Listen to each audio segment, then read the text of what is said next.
In this video tutorial, you will learn how to save and display system files. Clicking the Layers option from the Data menu opens the Layer Box panel. An information panel opens when clicking on the Save to System option in the Layer options. When the Show button is clicked on the notification panel that appears, the layer is saved to the system.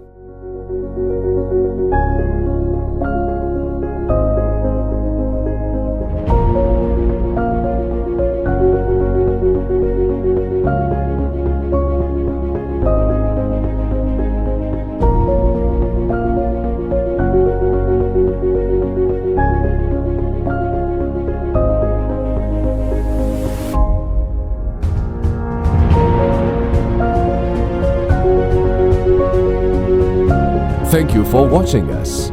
Don't forget to follow us to be updated for recent developments. You may continue to next tutorial video.